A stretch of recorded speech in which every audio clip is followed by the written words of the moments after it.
Hi, welcome back to my YouTube channel. I'm George. Today I'm going to be painting a self-portrait using natural light and a mirror. However, today my choice of outfit for my self-portrait is a bit different. So I'm wearing my Brazilian Jiu-Jitsu gi, BJJ, which is a martial art which consists of grappling, so you can do takedowns, you can put people in arm locks, chokeholds. It's a martial art that I've practiced for over a decade, and I've always been interested in martial arts since I was very, very young, and I feel that martial arts is a part of who I am. When you paint a portrait, and especially in the case of a self-portrait, it's nice to try and tell a story about yourself, or if you're painting a sitter, to try and convey a bit about their personality. And some of that will naturally just come through in the painting. And when you paint, there'll also be some of the artist's personality will be shown in the painting as well. And in a self-portrait, I am the sitter and I am the artist. And as I consider myself to be not just an artist, not just a painter, but also a martial artist, it's part of my identity. So I thought, why not combine my two interests and tell a story about myself through the painting, through the use of the clothes that I'm wearing. Let's get into this video. I'm going to be painting with oil paint on a linen canvas. Please do subscribe to my channel and let's start painting. I start by sketching in the position of my head and neck, and also this V shape which my gi, my jiu-jitsu kimono, is creating. A very strong triangle where my chest is showing through. Then from here I start to mark in the belt line and also the width of my shoulders. And I'm checking how does the size of my head on the canvas relate to the width of my shoulders in order to get accurate proportions. I'm painting on an oil primed linen canvas that I've toned using raw umber paint and a touch of ultramarine and a touch of pyrrole red, just wiped onto my canvas using a bit of turpentine and tissue paper.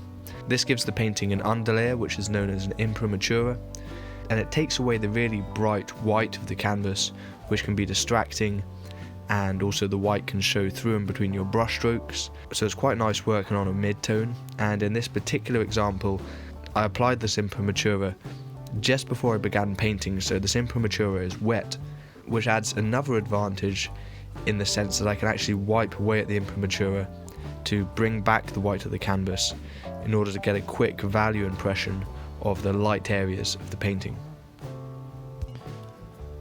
Once I've sketched in the overall shape for my head and my body and wiped away some of the light sections, revealing the lighter colour of the canvas underneath, I start to refine some of the darker shapes in my hair and in my beard. To paint these dark shapes, I'm mostly just using raw umber paint and ultramarine blue. And once I start to feel that the light section of my face and the dark pattern of my hair and beard is looking accurate, I then start to add the flesh tones. In order to paint the flesh tones, I mix some quite big mixes on my palette using titanium white, pyrrole red, cadmium yellow, and a touch of my permanent green just to neutralize it a bit in areas. And I do mix separate mixes for my forehead and my cheeks, and also the lower sections of my face around my chin. The reason why I'm mixing separate colour mixes for these areas, even though they are similar in tonal value, there's some quite significant temperature and hue shifts within these particular areas. For example, the forehead is a sort of yellowy grey colour, whereas the cheeks have a bit more of a red pinkish tone to them. And then the lower half of my face again is a bit greyer and slightly darker in value than the forehead, and I generally like to add a bit more of my permanent green to the lower half of the face. However, this green that I add is very subtle, so it won't look like I've got a green face. It will just look like a neutral light colour. And that is the secret really to making flesh look lifelike and realistic in portrait when you're painting people, is to try and pick up the subtle shifts in hue which make someone look realistic as opposed to looking like a plastic doll or waxwork. Because certain areas of our face have more blood vessels, the blood is closer to the surface, and by capturing these subtle shifts in colour, you will add to that realistic flesh-like appearance. However, it is important not to overstate these and make the colours too vibrant, as this will also look unrealistic. One observation with this portrait is that I'm getting lit by natural light. I've positioned my mirror right next to a window, and natural light is typically quite cool in colour temperature, with the exception of sunlight, which is warm. However, the window that I'm using doesn't receive sunlight for most of the day, only in the late evening, so this light stays quite consistent. However, my canvas is actually getting lit by a warm artificial light source, and as a result the colours on my canvas, especially from the angle of the camera, will look slightly warmer than their true colour temperature, just because they are getting lit by this warm light source. However, when I look at my palette in the daylight, I can see the colours a bit more accurately. So this is something that I'm bearing in mind as I paint. And I do suggest when you paint, it is good to sometimes take your canvas off the easel and look at it in a different light source, just to see how the colours look. Sometimes the light source in which your painting is getting lit can really affect how you see all the colours in your painting. And sometimes if you take it into another light source, or if it gets put into an exhibition, it can look quite different. So it is good to take a fresh look at your painting in a different light source. To paint the ear, I add a bit more cadmium red in my flesh mix, as the ears tend to have a slightly more reddish hue to them than other sections of the face in general, as the blood vessels are closer to the surface. Other areas which also have a slightly reddish hue to them in the face are around the eyes, in the cheek, the end of the nose, and of course the lips. To paint these areas, I'm using quite a broad filbert brush, and I'm painting the mixes into each other, creating soft transitions between the different sections of the face. And I'm also painting at arm's length. This prevents me from getting too caught up in the small details at this stage. I'm just trying to paint the overall broad shapes and colour and value shifts within the portrait, without adding small and very specific details. For this, I will add these details on top later on, once the bigger shapes of the portrait are painted in, and I'm satisfied with the likeness that I can get from this soft overall impression of my portrait. To paint the features, I start by painting the general tonal value on which the features sit, and then I go into this gradually breaking up the shape and adding more detail. And in this sense, I work in a similar way to that in which someone who is carving a sculpture out of a block of marble would work. I work from the big shapes and the general shapes, and then gradually get more and more detailed as I go. Another thing that I like to do is paint the entire eye socket, and then paint the eyebrow on top of the eye socket, in the same way that the eyebrow sits on top of the eye socket in nature.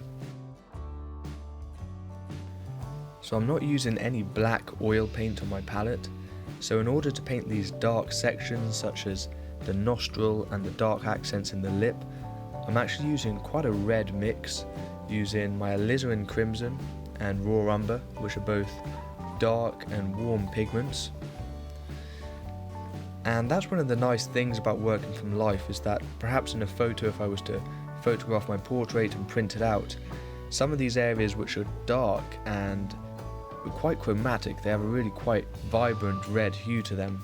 As they're dark in a photograph, these areas may appear black, whereas working from life, I can actually see the true values of these dark areas. And I find you can often get away with pushing quite a lot of chroma into the dark accents and the shadows, and this helps give the portrait a more lifelike appearance. So the most difficult thing about painting eyes is that there is two of them. So it's not painting an accurate eye and nice details and colours and highlights. It's actually just getting the eyes correct in relation to the other eye. So the eyes need to line up and they need to line up with each other in relation to the tilt of the head. They have to line up with the brow, and they have to be positioned correctly on the portrait. If you look at portraits by a lot of art students, and even some of the old masters in a few cases, a lot of the times the eyes are not painted quite right in relation to the other eye. Perhaps one eye is too low down on the face, or is too high up, and it just doesn't look anatomically correct. And this can also ruin the likeness in a portrait as well. It can completely throw it off. So it is important to keep checking how the eyes line up. And another thing as well is the distance between the eyes. It's generally an eye's distance between the tear duct of each eye, and this will change. For example, I'm not completely straight on in my portrait, I'm slightly turned away, and so this will change that distance between the eyes. And again, that's just a general rule. Some people's eyes are quite close together, other people's eyes are a bit further apart, but when painting eyes, those millimeters, they really make a big difference. So it is important to really focus in and keep checking each eye in relation to the other eye, as it can be quite frustrating if you paint a really beautiful eye and then have to move everything a millimeter to the left or a millimeter up. So that's my main tip for painting the eyes. Another tip is not to outline everything. I've got quite long eyelashes, so the upper lid of my eye is going to be quite dark. However, underneath, you normally don't get a dark line underneath the eyes, and a lot of people, especially beginners, they'll just draw an outline around the entire eye, whereas you really don't want to overstate the outlines around the eye and outlines around the features in general, such as the side of the nose. I'm not drawing an outline around the side of the nose, as even though I know there is a plane change from the side of the nose to the cheek, when I look at myself in the mirror, I don't see much difference. The only difference I do see is a subtle change in color temperature. I'm just painting this in subtly, and then in order to give my nose that sense of form, I'm adding a highlight down the bridge of my nose and on the ball of my nose as well.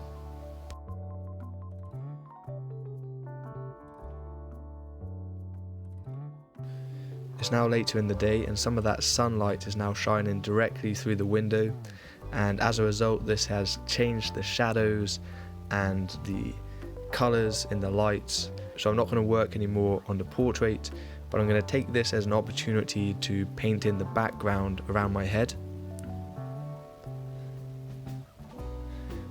And I'm trying to paint quite a dramatic background, with the right side being a bit lighter and yellower, and then getting darker around my face, picking out this rim light on the side of my face, as the artificial lights in the room that I'm painting in are just catching the side of my face and the top of my hair and my shoulder, and creating quite a nice dramatic rim light which is bringing out the contour of my face. And then on the other side, next to my ear and neck, I'm going to go a bit darker and a bit greener, and I'm going to try and get some contrast between warm lights and cool darks in the background.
To paint the hair, I start by painting in the darkest darks.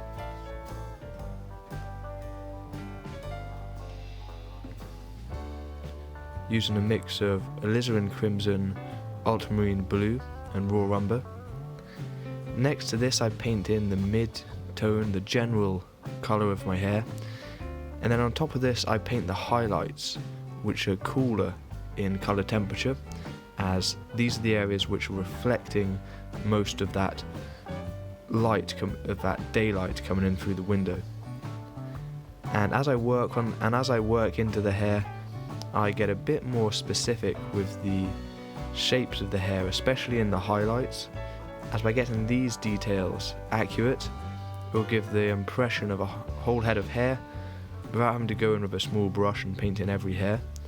Just by painting the shapes and the edges of these shapes accurately, it will instantly give a realistic impression of hair. The reality is, when you look at a head of hair, you don't see every single strand of hair, and I often see artists really labouring over trying to paint every tiny detail, when in reality, if you try and do this, it can often lead to the hair looking over-modelled and not that natural. So I'd say the key to painting hair is try and get the highlight shapes as accurate as possible, and also try and keep quite a lot of the edges quite soft in order to prevent the hair looking like a sort of plastic Lego hat.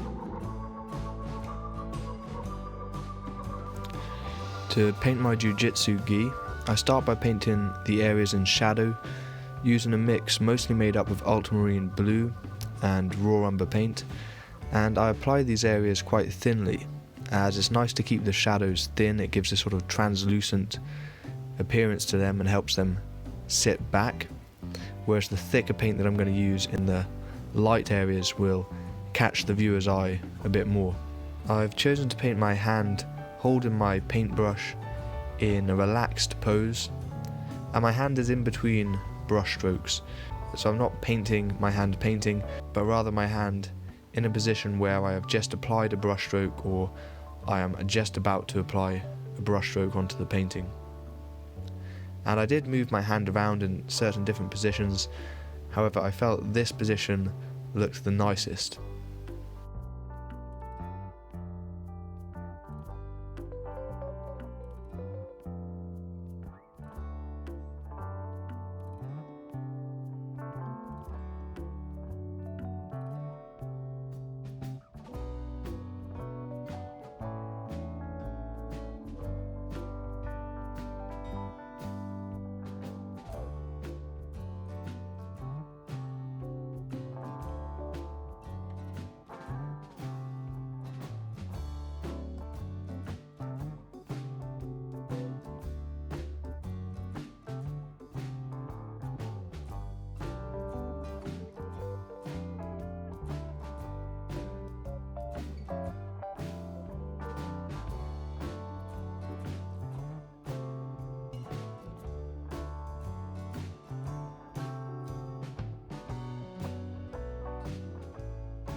Here I'm painting in my palette, and I'm using a wooden palette made by New Wave Art.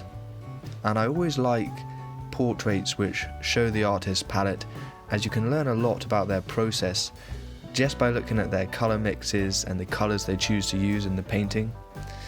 And one of my art tutors, when I was studying classical art at an atelier in London, he always used to tell me that the painting is done on the palette, because all those colour decisions, the value decisions, the colour mixes, they're all made there on your palette, and that's where you make all your adjustments and changes before you actually put the paint onto the painting.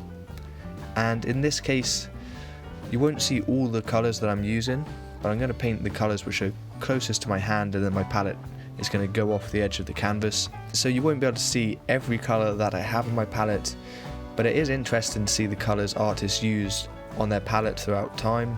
There's a very famous painting by Anders Zorn, who is a Swedish painter, and he's known for the Zorn palette, which was a very limited palette, just using white, quite a dull yellow, a strong red, and then black. And it's amazing how realistic the sense of colour that he could get just from using these very limited set of colours.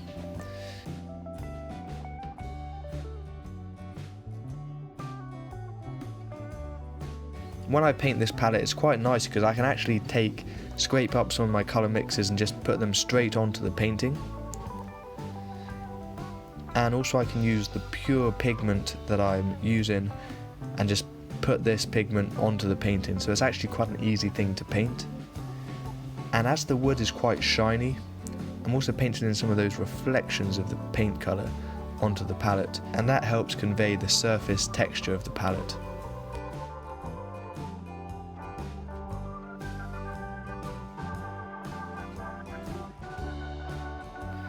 Here I'm refining some of the smaller details within the texture of my jiu-jitsu gi. I'm just adjusting the edges of some of the half tones and some of the shadow shapes, and by just making some of these small refinements, it helps me capture the material surface of my gi more accurately.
I hope you've enjoyed watching me paint this self-portrait. If you did, please do give it a thumbs up and also subscribe to my channel. I really appreciate it, it helps out the channel. You can also follow me on Instagram at George Frederick Thomas to keep up to date with all my artwork. And if you happen to be interested, like me, in Brazilian Jiu-Jitsu and martial arts, then you can follow me on my other Instagram, which is George Thomas MMA. And on there I post all things martial arts, jiu-jitsu competitions, working out, stuff like that. So if that's interesting, then follow me on there as well. Thanks for watching, take care, and I'll see you in the next video.